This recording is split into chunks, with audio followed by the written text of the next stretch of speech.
Berita wilayah diteruskan dengan laporan dari Perak. Tumpuannya, pasukan gerakan khas 69 Komando PDRM perkukuh latihan pertingkat tahap pasukan hadapi ancaman pengganas. Perinciannya langsung bersama Muhammad Nasri Muhammad Nasyarah. Silakan.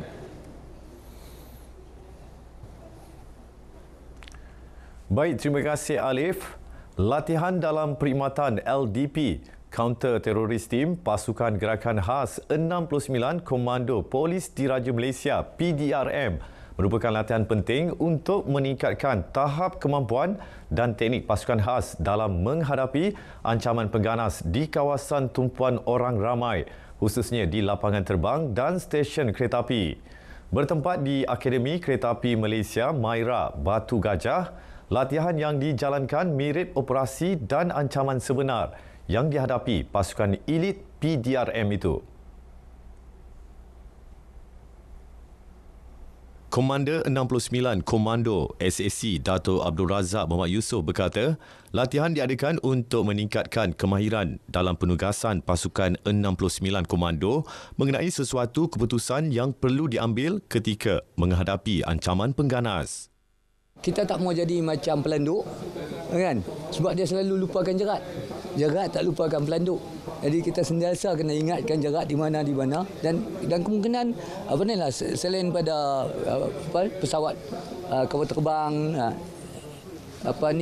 kereta api ni pun merupakan option.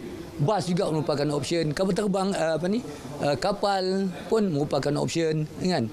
Jadi kita kena daripada masa ke semasa kena latih dengan baik, dengan mendapat banyak pendedahan lah pada semua option yang ada. Beliau berkata kepada pemberita selepas tamat latihan berkenaan di Maira Batu Gajah. Latihan tersebut disertai kira-kira 60 pegawai dan anggota 69 komando serta 7 aset darat dan udara dan turut mendapat kerjasama daripada Ibu Pejabat Polis Daerah Batu Gajah dan Kaki Tangan Maira. Sejumlah 3.5 juta ringgit diperuntukkan bagi kos pembinaan kilang memproses santan sawit jenama suri di Cangkat Jong, Teluk Intan. Ketua Pegawai Operasi Eksekutif Felkra Processing and Engineering Sdn Berhad, Wan Ramlan Wan Abdullah berkata, pengeluaran santan sawit ini juga sebagai alternatif kepada santan kelapa dalam mempelbagaikan pilihan kepada pengguna. Di samping itu, ia juga sebahagian daripada inisiatif syarikat berkenaan dalam membantu Pelan Jaminan Keselamatan Makanan Negara. Felkra dia memang komited dan membantu dalam memberi kerjasama yang kerjasama yang besar untuk membantu kempen food security. Jadi saya jangka pengeluaran santan sawit ini tidak terhenti di sini. Dia akan diteruskan sehingga selagi Felkra wujud. Felkra juga adalah merupakan pengeluar minyak sawit. Beliau berkata demikian pada majlis perasmian Kompleks Industri Felkra Processing and Engineering Sdn Berhad di Cangkat Jong.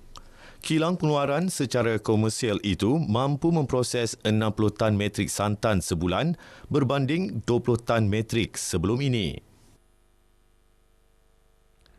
Dalam usaha mengembangkan seni cetakan People of Remarkable Talent Sport dengan kerjasama Cetak 12 menganjurkan pameran bertemakan kesenian bertajuk Permulaan. Berlangsung selama 2 minggu mulai 18 Julai, pameran tersebut mengetengahkan karya-karya cetakan yang dihasilkan sekumpulan penggiat seni visual yang dikenali sebagai Blok 22. Penganjurannya turut mendapat sokongan daripada Balai Seni Negara. Majlis perasmian disempurnakan Exco Pembangunan Luar Bandar, Pembangunan Usahawan dan Koperasi Negeri merangkap ahli lembaga pengarah POT, Datuk Zainul Fazi Pahrudin. Sebenarnya seni visual ni agak luas. Mungkin sudah sampai masanya kita nak jadikannya sebagai satu peluang yang bukan saja mereka boleh meluaskan lagi kreativiti mereka, tapi pada masa yang sama bagaimana mereka nak olah kreativiti ini menjadikan satu sumber pendapatan. Kita bermula dengan satu kumpulan yang kecil dan kami percaya di kumpulan ini akan terus merebak dan berkembang, dan ini salah satu juga segmen yang menjadi perhatian di Balai Seni Negara, iaitu segmen selain daripada ekspresi artistik, ia juga dapat menjana pendapatan, terutama sekali golongan muda. Seramai 12 peserta mengambil bahagian dalam pameran tersebut yang menghimpunkan 23 karya menggunakan medium potongan lino, gurisan asid dan aquatine. Berterima kasih kepada pihak POT, kepada pihak Cetak 17 dan Balai Seni Visual Negara kerana bagi peluang, cari bakat baru, exposekan tentang disiplin seni cetak ni.